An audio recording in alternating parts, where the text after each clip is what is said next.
All right, let's jump into tight end. What a shit show. Yeah. Top five we got. So I got Travis Kelce, Mark Andrews, Darren Waller. I'm putting George Kittle in there at 4 right now. And then Zach Ertz at number 5. Oh, you're just fading Kyle Pitts. It's just over. Well, I would say it's over. He's I think just Drake London's emergence, you kind of hinted that, is taking away from Pitts a bit. But I have Pitts right there at 6. So I mean, he's right there. Damn. I still got him. I still got him 4. I got Kelce, Andrews, Waller, Pitts, Goddard. I think that's my same top 5 from last week, but aside from Pitts, it worked out. Well, no, Kelce didn't do much either, right? Yeah, 5 for 51. Bad game for him, but that passable for anybody else. Oh, you were a week late with the Kelce reception. Yeah, no kidding. Oh man. DJ Chark had 0 receiving yards this week too, by the way. Oh, really? Oh, I didn't even. Oh, so the Lions are going nuts. That's crazy. 36 points, and then Josh Palmer's going to put up 90 yards this week, even if Keenan Allen's back. Yeah, with everyone healthy. Just watch. Oh man, yeah, I got So yeah, Kelce, Andrews, Waller, Pitts, Goddard. Who are you high on at tight end? So I have Evan Ingram, Tyler Conklin, and Irv Smith right on that low end tight end 1 tier. So I have those 12 through 14. It's disgusting, I know. But the ECR for them is still outside the top 14. Irv Smith is obviously the most appealing one. You called that last week. He's back. And his routes run rate jumped up to 60%. I think we can get it up to 70, maybe 80. So he looked good, and he dropped that 1 potential touchdown. I made that joke. Who needs a thumb to catch balls? Apparently Irv Smith, because he could have had an even bigger game. But either way, I think he's the guy to target in season long, because he has, low end tight end 1 potential the rest of the season. I mean, I liked what I saw usage wise out of Irv Smith, but I don't know if he looked good. I mean, he was not really separating from linebackers. I feel like they thought they were gonna catch Philly by surprise with unleashing Smith, and he should have caught this touchdown. So then everything would have been a moot point. His underlying usage was good. Yeah. He's still an athletic freak in many ways, so that could just be rust. He hasn't played in 2 years. I feel like he didn't play in the preseason, so that could be rust. I think who else are you going to have in your top 12 right now? He's kind of taking advantage of the shit show that is the tight end position. He's just a guy that probably has the most upside in this range. Yeah, he's a guy. It makes a lot of sense, and the matchup is great. So yeah. I am high on Tyler Higbee. I have him tight end 6 because, like you said, there's somebody's got to be there.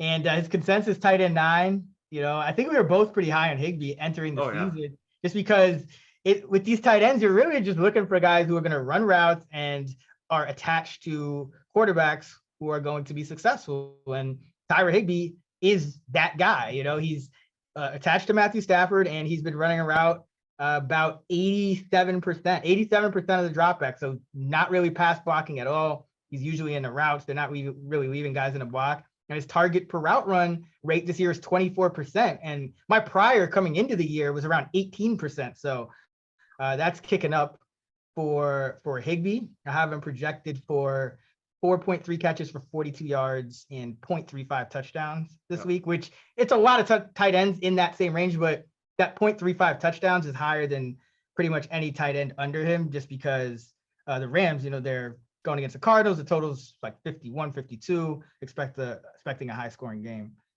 for them. Yeah. And I will, I'll mention Dawson Knox as well, just because he's got to come through at some point, right? It's like he's been quiet to start the year, but Josh Allen, I mean, he's been the forgotten one. It's in week 1 and 2, you had Diggs. Week 1, you had Gabe Davis. Kumaro was balling week 2. I just think he's going to get Dawson Knox 2-3 touchdowns at some point. And Miami's 20th in DVOA against tight ends. They do have Xavier Howard on the outside. Do like their safeties, but I mean, Knox is not he can just body up anybody. So I'll mention him just because he was the guy that we all had consensus in the top 10. He was at tight end 9, 10. And he's kind of forgotten. So I'm expecting him to have a big game. Who you on? Logan Thomas, I'm at tight end 18 right now versus ECR is tight end 12, which is surprising, but his routes run rate stayed at 58%, unfortunately. So maybe he's not quite 100% yet. I'm going to have to see his playing time go up over 70% before I can treat him like a low end tight end one.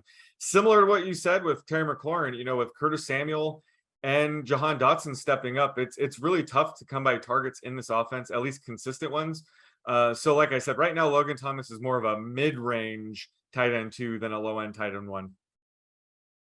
Yeah, Logan Thomas, he's not running he used to run like 90% of the like routes. 95% or something. Yeah. And now it's kind of more like a 2 to 1. He'll play 2 and Bates gets 1.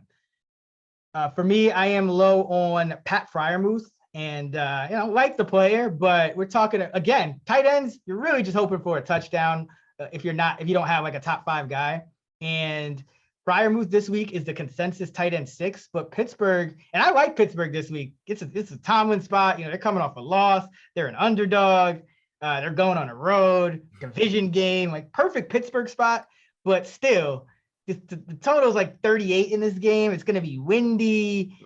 Everyone's hurt for everybody. Like, this is going to be an ugly game, I think, and not really a game where like his touchdown projection is maximized. So like, for example, I have him nearly the same catches and yards as Higbee, like 4 for 40, but 0.29 touchdowns, whereas Higbee has 0.35. So, just not a game where I'm expecting a lot of touchdowns from Mitch Trubisky. Like, so yeah. Fair enough. All right. Tight end prop. You're giving it out, right? Yep. Oh, great. What do you got? We got to go to Kyle Pitts, man. Everyone's kind of wondering. Okay. Everyone's wondering what's going on with Kyle Pitts. Where is he at? I am going to set his receiving yardage prop at, let's go with,